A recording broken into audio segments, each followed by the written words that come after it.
Hello peeps, it's Monica, also known as Sleeved After 60, and I'm coming to you on Sunday, October 23rd, 2016, and although I usually weigh in on Fridays, I didn't get a chance to do this, so I weighed in on Fridays and on Friday, and I had lost a pound down to 220.5. And what happened was, what I keep saying that I'm not going to do is that I started to get crazy and started weighing every day, which is not a good thing for me, because what it does for me is that it makes me go into a mode of restriction. So dieting. And that's not a good thing because then I'm not feeding myself well and, then I put the pound back on. So I'm just going to go with the weight that was Friday, which was 220.5, which was a 1 week loss, even though I weighted myself this morning and I was up to 121.5, which is what it was on Friday, and let that go. So the second bit of news that I have is that, as I had mentioned before, I'm having some difficulty losing some, I don't know what the right word is sort of not feeling very comfortable with my bariatric group. So I looked into another group, which is the University of Minnesota Bariatric Center. And I will be going to see someone, meeting with them next Tuesday, and all my still finishing with my bariatric group, and doing the 3 months that they have suggested that I do an extra 3 months of nutrition follow-up, and then having the surgery at the university. One of the reasons is that I would like to have somebody else take a look and see whether I can get sleeved instead of the bypass, or just not that one is better than the other, but just to get a second opinion as far as the issues that I have with GERD. So I'm going to see the nutritionist and the physician's assistant on next Tuesday, not 2 days from now, but next Tuesday, which I think is like the 2nd of November. And then go from there, have somebody else review everything and see what they have to say. So as far as what I've been thinking about pretty much for a while that I wanted to discuss, and I wanted to see what you think, is the whole idea of wanting to be a normal person after surgery and eating a normal way, whatever that means. The reason why I bring this up is because I have thought about that. And as I have shared before, I have in the past been thin, have gained weight, and lost it again. With the last time that I lost a major bulk of weight was in 2003 when I turned 50, and I lost, I don't remember exactly, but I was down in the 140s. It was a size 4, and I actually had plastic surgery and had a little tum and a little breast reduction done. So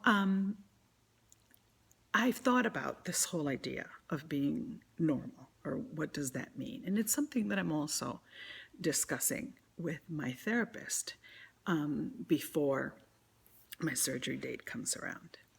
And, it's one of those things that I think that I've cried over many times. Why couldn't I? Why can't I be that person?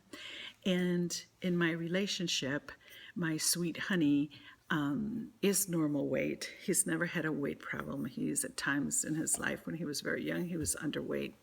He has a sweet tooth. And I did a video, I'm going to try to add it onto this to show you his chocolate drawer in our refrigerator, he has chocolates that were purchased when second Bush, was president. Now, would I ever get to the point of my life where I can have chocolate and not eat it, that I like? Because, by the way, it's all dark chocolate. I don't like it, which is why I don't touch it. But in the beginning of our relationship, he, as I told you before, we've been together for many years and we didn't live together. I wanted a man in my life, not in my house. So he would kind of come back and forth. He would come over on weekends. He always brought his cloth bags of groceries and his snacks, because I never had those things in my house and I didn't want him to leave them. And if he left them, next time he came around, they wouldn't be here. So, but I've had this discussion many times throughout my life. Why can't I? Why can't I have, ice cream in my freezer without it calling my name in the middle of the night, or me just driving, all the way home knowing that there's ice cream in my freezer or chips or, whatever. And I had to come to the realization, the acceptance that surgery or no surgery, that's not going to happen, because I've been at a low weight and I've still had to struggle with binge eating with those foods. And it's sort of, when I was doing clinical work, and when I was working as a mental health professional, every once in a while there would be this lovely person who was a recovering alcoholic or drug addict, and who would say, why can't I be, a normal drinker? Why can't I be a social drinker? And at some point, they would hit that wall and they would show up with a positive UA, urinalysis, and, we would go into a tailspin. And I remember just trying to be really, really supportive and human, because I always was able to connect to that, because I knew that no matter what the payoff or the consequences were for me, if someone would have said to me, you have to lose weight and keep it off and never binge again, or, you can't parent your child, I'm not sure that I would be able to do that. And that took a lot of insight on my part, because when people around me and other professionals would say, why can't this person get their life together and be able to parent their children? And I was always the one that sort of was able to sort of understand it. And sometimes, my friends would just, my coworkers, my peers would be saying things, and I would be thinking to myself, I know without a doubt that I adore my child, but I don't think that I could really do it. I'm not sure that if I had to do a urinalysis and, be binge free, I'm not sure that I could do that. And, in many ways, my eating disorder cost me a lot of things in my life, including a marriage. So eating normally, that's not going to be for me. I can't make that be a goal, because it might be once or twice.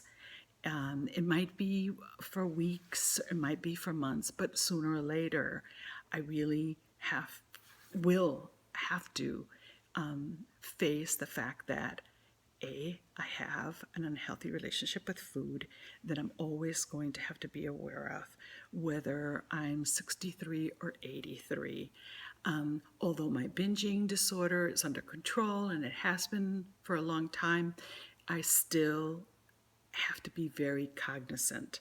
I am not going to be like my honey. And when he's hungry, it's one of those things that I don't think I've ever been really, really hungry where I go, oh my God, if I don't eat right now, I'm going to faint. Very rarely does that happen to me. a big part of that is because I don't tend to know when I'm hungry and when I'm not because of my eating disorder. And when he says, I need to eat now, he means it, and he means fuel. He doesn't mean just anything. He has to have fuel. And it's very interesting to me.